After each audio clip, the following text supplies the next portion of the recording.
Hello and welcome to another episode of BOI Weekly on Channels Television. We will not give up on this work of industrializing Nigeria, so we continue from where we stopped last week. But before we go on to this episode of the program, we want to remind you that everyone can be a part of the process of industrializing Nigeria. All you need to do is to contact any of the BOI offices.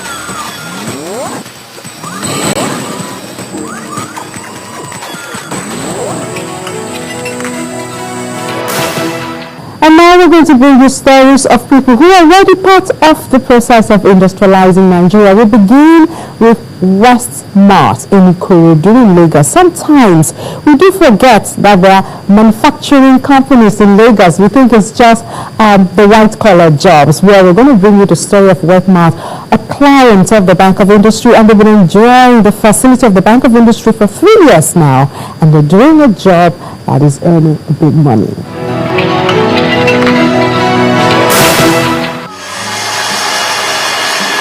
This is a flexible packaging company registered in 1998 and located in the Ikorodu axis of Lagos State.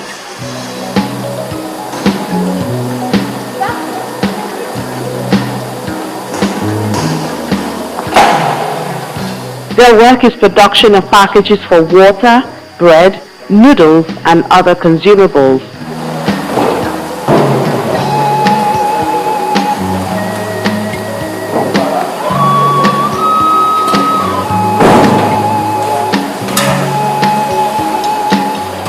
The picture now is of a gigantic 8-color printing machine, the result of consistency for 16 years, but this started from the scratch.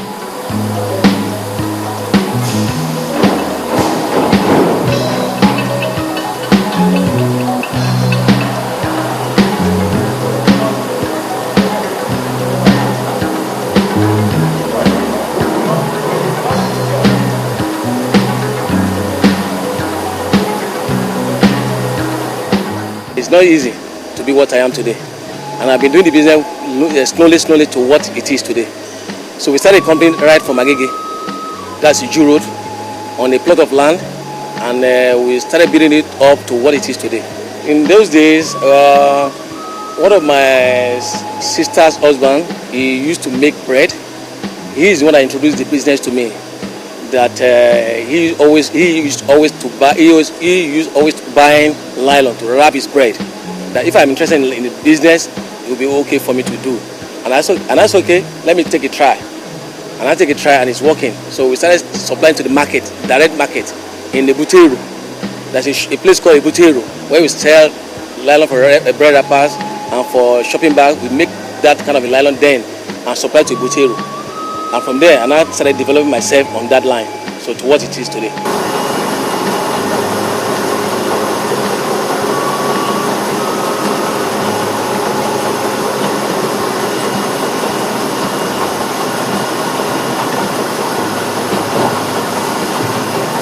Most of the equipment here was obtained through the assistance of the Bank of Industry. This has made Mart more dependable to their customers.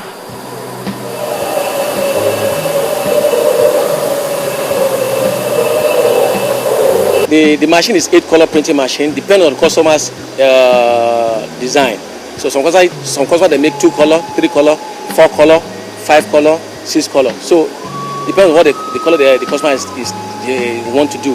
So we first of all make get the raw material, which is BOPP or LD. We have a extrusion machine in the house. We make that, or we buy the BOPP. Then we will make the ink to the customer's specification. Then we set it on the machine. We will register it, and we started using the printer as what you see on the machine that you're in on now.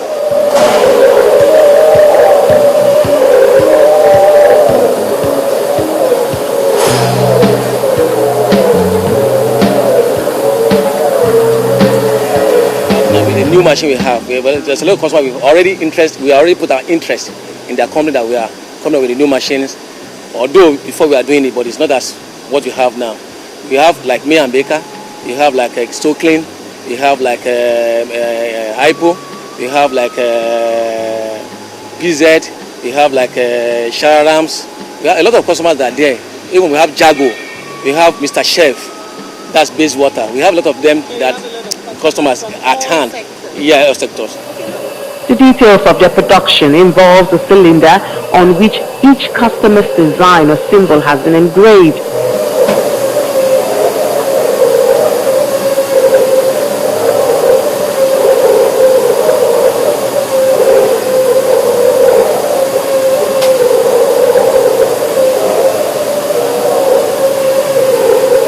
The symbol in the process of production is imprinted on the material, showing the name or any choice or form of representation of the company or product.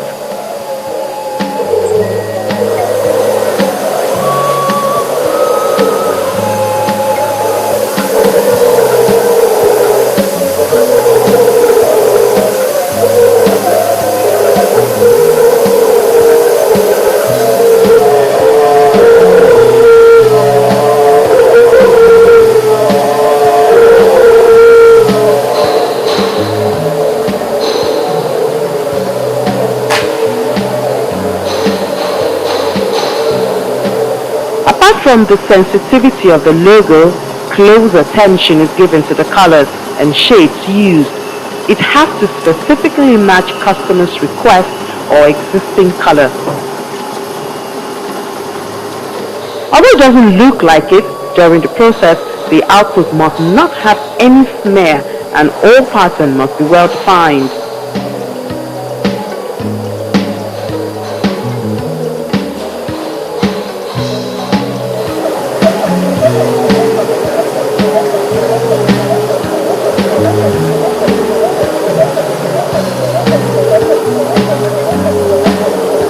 The latest invention in the packaging industry is the use of foil to cover the consumable first before the symbolized material is used, and Westmark has the equipment and know-how to produce this.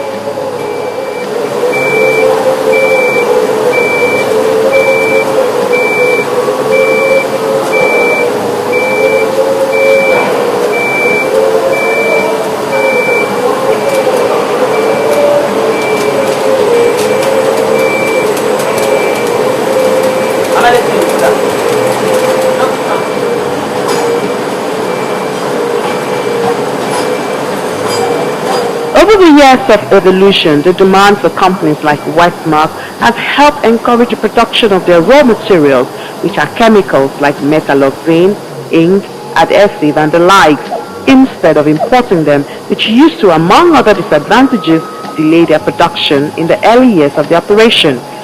Most of these raw materials are now available locally. There's different ink for different purposes. There's one for surface printing, there's one for lamination printing, there's one also for the for soap, for detergent, and also for the what they call it, bleach. Also for food grade. There are different ink for different purposes. The growth also sees the company producing about 300 tons monthly with a staff strength of over 100 and intention to employ more as demand continues to increase.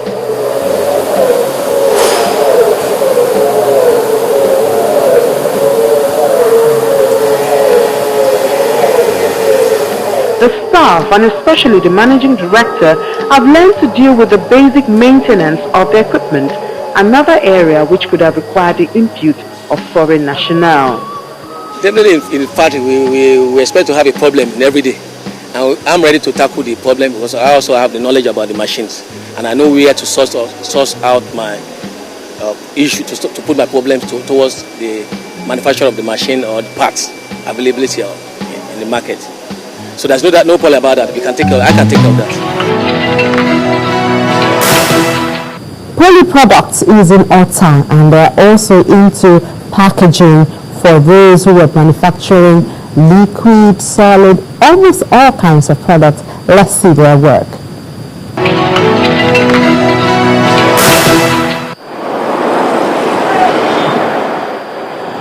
Ota Road in Ogun State is the location of Polyproducts Nigeria PLC, a packaging company which has been in existence since 1965. Full operations began the next year with bread wrapping. The picture about 50 years later is very different. Today we do flexible packaging, we do rigid packaging in polyethylene, we do rigid packaging in PET. These are the packaging industries which are growing every day. And I see there's a lot of progress for the country's future. The Rigid Products Division, where containers for most liquid products referred to as PET are being made,